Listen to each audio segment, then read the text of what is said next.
Well, joining me now is Meghan's half-brother, Thomas Markle. Thomas, thank you for joining me. First of all, how is your father, Thomas Sr.? Oh, hey guys, it's good to be here. Dad is doing very well, making a lot of progress. He's in good spirits. Sometimes he doesn't feel that comfortable to actually make a live appearance, but he's doing very well. You're there caring for him. He had a massive stroke, and I think at one stage, for quite a while, he lost the power of his speech. Has that returned now? Is he able to communicate with you?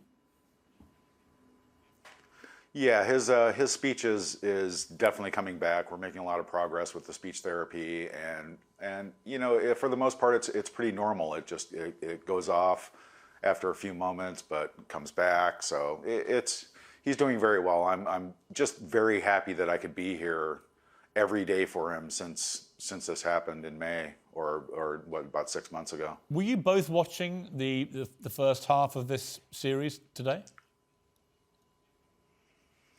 Let's see. I think he was. He wasn't able to join us though. I mean, he really wanted to be here. I was watching it, and you know, I'm just glad I had my Studio Magic tear pen with me so I could have a tear come out of my left eye while I was watching it.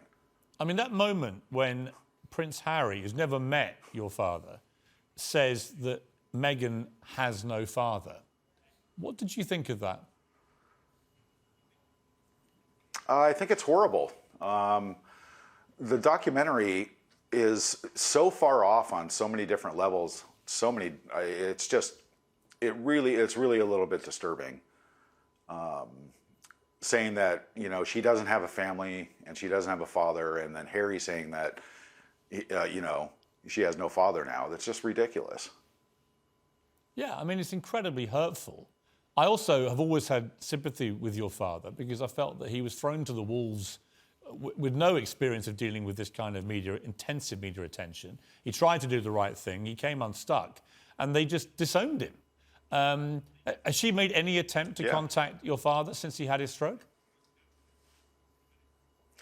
None whatsoever. And, you know, I totally agree with you on the fact that none of us were ever coached or given any help with the paparazzi or press since the very beginning, which has caused a lot of problems. Nobody reached out. I actually reached out, and all I got back was distant family, and she doesn't know us, which is just, you know, it's just very bizarre how she just basically brushed the entire family under the carpet like we don't exist, and then lied about not having a family, and lied about, you know, she doesn't have a family that she's always wanted. You know, we've always been here. Documentary's way off. I mean, that's what's actually prompted me to work with my own production team. And coming out in like 2023, we're going to have, you know, our side of a documentary that's going to shed a lot of light. Well, I don't blame you. I mean, if this was one of my family doing this to my family, I'd want to do the same thing and set the record straight. It just seems to me that she's decided you're all too big a problem. Therefore, you have to be cut loose. And I got to be honest, I knew Meghan for a bit before she met Harry. Did exactly the same to me. Bang, you know, done. She did that to many people that she knew, that she'd either worked with or was friends with or whatever. It just seems to me she's what I would call a ruthless social climber, who just when people are no longer, you know, no longer appropriate parts of her circle, they have to be expunged quickly so she can move on up the ladder. Absolutely. And I think a lot of greed plays into that fact also. I mean, the amount of unprecedented files, photos, videos, and documentation that we're going to be including in our documentary, it's going to tell a whole different story. And I think the general public and the UK and America knows that now the Markles aren't bad people. We're just like a normal family like everybody else. We do exist. And when one person tells lies and then tells 10 other lies to cover the one lie, and it keeps on going, you know, this is what happens. You end up looking ridiculous. There's a staggering moment, Thomas, where Ashley, who is, I think, your niece, who's Samantha's daughter, befriended Meghan and was going to go to the wedding. And then Meghan is apparently advised by some flunky at the palace that wouldn't be a good idea because Samantha's not invited. So this happens. How do we explain that this half-sister isn't invited to the wedding but that the half-sister's daughter is. And so, with Ashley, the guidance at the time was to not have her come to our wedding. I think I said I was hurt on some level, but I understood where it was coming from.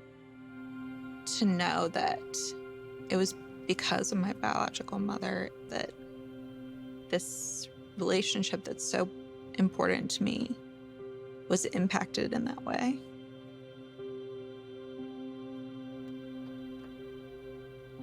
To feel like because of her it was taken away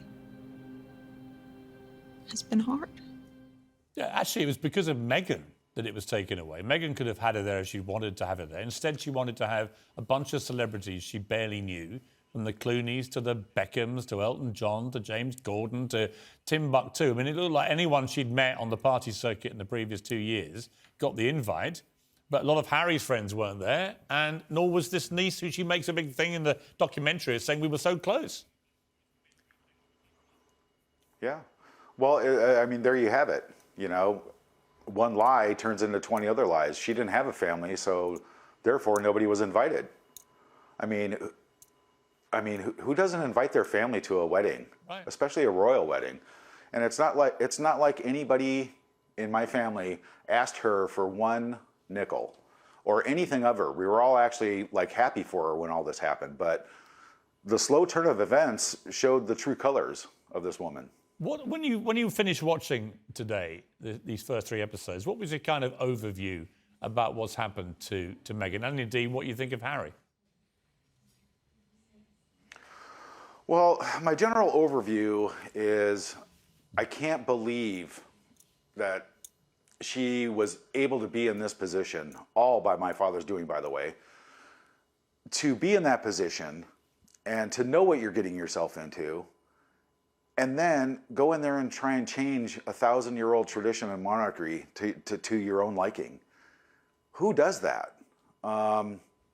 It's still a big question. I mean, my father and I, we talk about it quite a bit. It's like, I mean, how could you even consider doing that? You were everything every woman in their life could ever dream of, you had, and you had to go and make waves and accusations and be difficult, and overall, you know, taking Harry away from his family. Right. Yeah, I'm afraid I think it's completely disgraceful. Like I said, Thomas, I've got to leave it there. Thank you very much indeed for joining me. Please send your father my best, won't you? Because I've been concerned about him. I'm glad to hear he's on the mend. Absolutely. Obviously been a scary time for you and the family. Please send him my very best. Absolutely, will do. Thank you so much for having me. All right, good to talk to you.